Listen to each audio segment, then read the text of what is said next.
just off Highway 40 in Pittsylvania County on Riceville Road, sits this white 3,200 square foot home on 10.5 acres of land called Sharswood. Really going past it, I always thought, oh my God, that's a scary house. Like, I can't imagine who lives in there. The Miller family grew up not too far from here. In fact, they passed by this huge home often. I didn't really pay much attention to it because on the other side of the street, there was a house with dogs. So, I would always be concerned with those dogs over there, trying to ease past those dogs. But when this house went on the market, it was Air Force veteran Fred Miller's sister, Karen, who paid close attention. I said, Fred, that house is for sale. He was like, what house? I said, the house, the big scary house. I just could not imagine the house that she was talking about. I mean, because, again, I just could not imagine this place ever being up for sale. I mean, these kind of places, they don't go up for sale. Karen and their oldest sister, Deborah, pushed Fred to put in a bid, so he did, reluctantly. $225,000, slightly above asking price. He lost.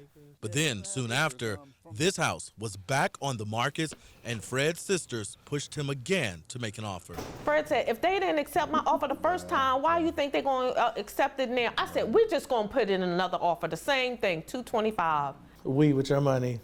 Yeah. Hey, thank you, huh? You hear all this weed and all this other kind of stuff.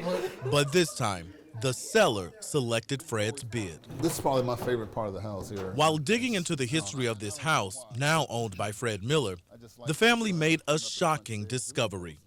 This is part of what used to be a 2,500-acre plantation. Not in a million years we would even thought that. I love bringing families together. Local genealogist Carice Lug-Bremer helped the Miller family uncover something even more jaw-dropping. Fred and Karen's great-grandmother is Sarah, who was the baby girl of David and Violet. This is Sarah Miller, born in 1868. Her parents, David and Violet Miller, were slaves here at Sharswood. Sarah is the couple's only child not born into enslavement, but she still lived on this land, as her parents stayed and worked as sharecroppers after the end of slavery. Yeah, this is the contract that my ancestors signed here to stay on as farmhands once slavery ended in 1865. And one thing about this area that kind of gets to me is the fact that they were entitled to 10% of the agriculture of the corn at the time, but that was only after the fattening of the pigs. So the pigs ate first, and then they were able to get 10% of the. So the pigs are more important than the people. The pig was more important than the people. Yeah, so. You can see several signatures at the bottom of this labor contract, including one that reads David and wife and 8 children. And this room here. Fred showed me around his home, pointing out a few things. A secret hiding spot on the mantle, basement steps believed to be worn from years of slaves using them to bring food into the main house. Yeah, and this right here was the slave quarters here. But it's this rundown building in the backyard that matters most to Fred. This is where my ancestors probably lived, in this thing here. They didn't live over there.